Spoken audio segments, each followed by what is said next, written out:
Assalamualaikum warahmatullahi wabarakatuh. Di sini saya Nizam Bagus Nurudan Pradana dari kelas Ekonomi Syariah I semester 6. Di sini saya akan membuat video rangkuman atau resume untuk mata kuliah Perekonomian Internasional yang diampu oleh Bu Rizky Fajar Rohmiati SMME. Langsung saja ke materi resumnya. Yang pertama yaitu pengertian perdagangan internasional atau international trade. Kegiatan transaksi dengan antara satu negara dengan negara lain, baik mengenai barang ataupun jasa-jasa, dan dilakukan melewati batas daerah suatu negara. Apa sih manfaatnya? Manfaat dari perdagangan internasional antara lain: 1. Meningkatkan cadangan valuta asing atau devisa negara. 2. Dapat mencukupi kebutuhan akan barang-barang dan jasa yang tidak diproduksi di dalam negeri. 3. Menjalin kerjasama dan persahabatan antar negara, memperluas lapangan kerja, mendorong semangat berprestasi dan bersaing, menjaga stabilitas harga, menciptakan efisiensi dan spesialisasi, menumbuhkan output di dalam negeri dan peningkatan pendapatan nasional. Dan faktor pendorong terjadinya perdagangan internasional yaitu: 1. Perbedaan ilmu pengetahuan dan teknologi atau iptek. 2. Perbedaan iklim. 3. Adanya spesifikasi. 4. Tidak semua negara dapat memproduksi sendiri suatu barang. 5. Adanya perbedaan selera. 6. Perbedaan sumber daya alam. Selanjutnya selain tadi ada juga faktor pendorong. Sekarang juga ada faktor penghambat dari perdagangan internasional, antara lain kualitas sumber daya yang rendah, kebijakan ekonomi internasional yang dilakukan oleh pemerintah, perbedaan mata uang antar negara, tidak stabilnya kurs mata uang asing, pembayaran antar negara sulit dan resikonya besar, tidak amannya suatu negara. Lalu apa sih teori perdagangan internasional? Teori-teori yang mencoba memahami alasan setiap negara melakukan perdagangan atau pertukaran dengan negara-negara lain. Antara lain ada macam-macam teori perdagangan internasional, antara lain salah satunya merkantilisme, absolute advantage, comparative advantage, the proportional factory theory. Yang pertama, teori merkantilisme, ekspor import. Satu-satunya cara bagi suatu negara untuk menjadi kaya dan kuat adalah dengan melakukan sebanyak mungkin ekspor dan sedikit mungkin impor. Terus teori keunggulan mutlak atau absolute advantage. Menurut Adam Smith, negara melakukan perdagangan internasional dengan negara lain jika negara tersebut memiliki keunggulan mutlak atau absolute advantage. Maka negara tersebut akan melakukan ekspor dan mengimpor barang-barang yang tidak memiliki keunggulan mutlak atau absolute disadvantage.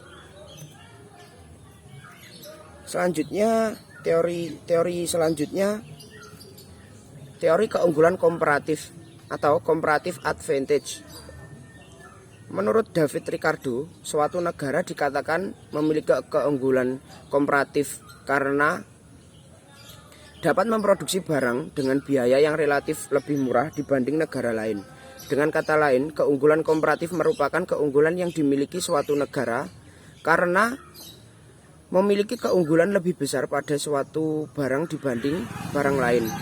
Sedangkan negara lain memiliki kelemahan yang lebih kecil pada barang lainnya. Selanjutnya, kebijakan perdagangan internasional. Apa saja sih kebijakan perdagangan internasional? Segala tindakan pemerintah atau negara, baik langsung maupun tidak langsung, untuk mempengaruhi komposisi, arah serta bentuk perdagangan luar negeri atau kegiatan perdagangan. Terus kebijakan perdagangan bebas. Kebijakan perdagangan bebas yang menginginkan kebebasan dalam perdagangan sehingga tidak ada rintangan yang menghalangi arus produk dari dalam negeri ke luar negeri. Selanjutnya, kebijakan perdagangan proteksionis, yaitu antara lain kuota, subsidi, premi, larangan impor, dumping, diskriminasi harga, larangan ekspor. Tujuan perdagangan internasional. Adapun tujuan kebijakan perdagangan internasional antara lain: 1. Mengendalikan ekspor dan impor. 2. Meningkatkan pertumbuhan ekonomi. 3. Menyehatkan neraca pembayaran. 4. Meningkatkan kesempatan kerja. 5. Melindungi industri dari sektor-sektor lain di dalam negeri.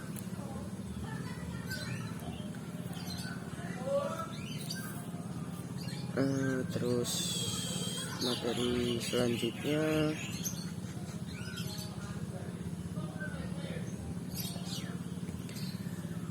teori dalam perdagangan internasional. Perdagangan internasional memainkan peran penting dalam ekonomi pertumbuhan suatu negara dalam ekonomi modern. Istilah perdagangan internasional digunakan untuk menunjukkan pembelian dan penjualan barang dan jasa antar negara untuk memuaskan kebutuhan penduduknya. Faktor proporsi.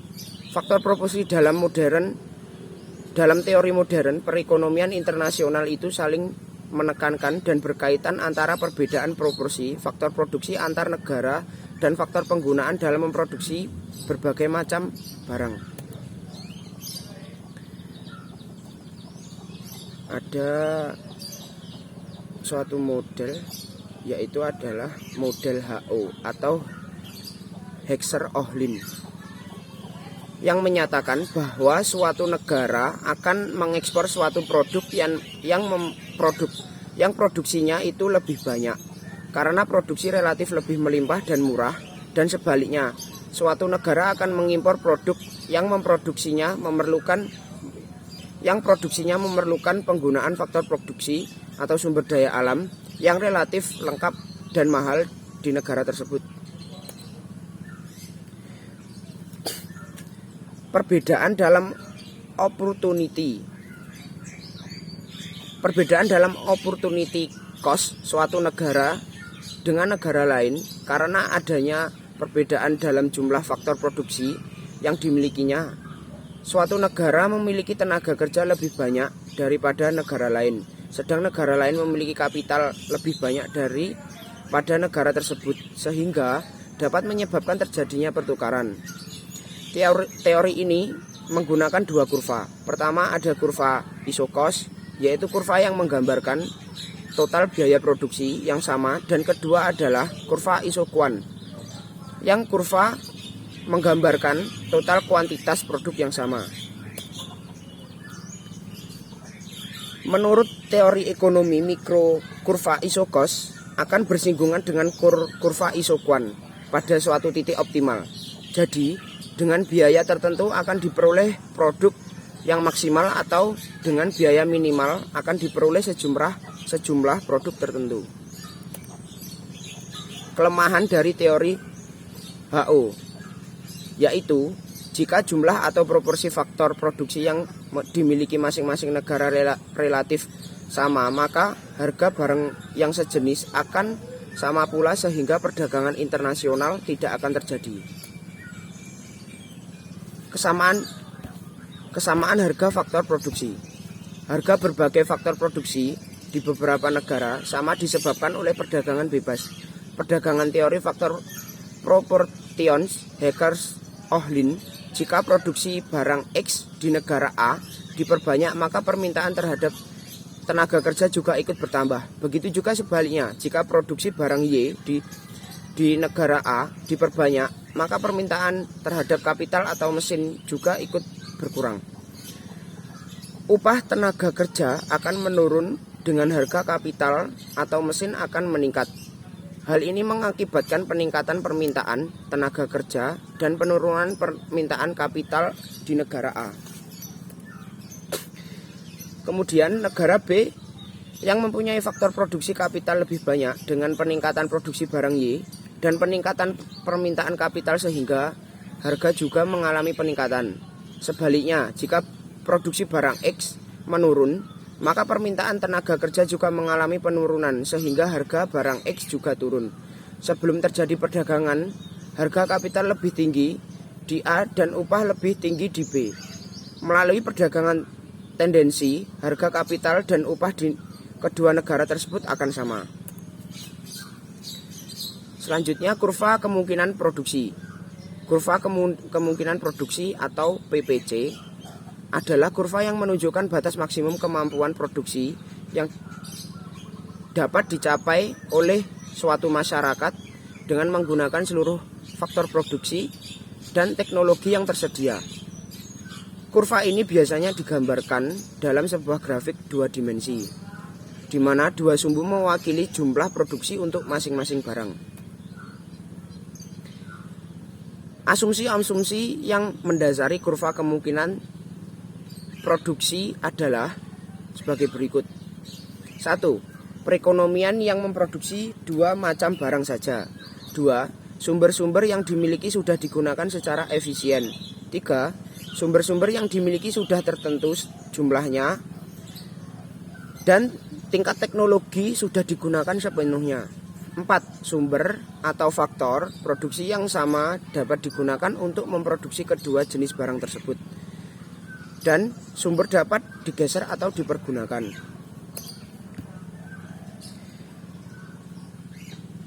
Yang berikutnya yaitu over curve atau reciprocal demand atau disingkat OC atau RD.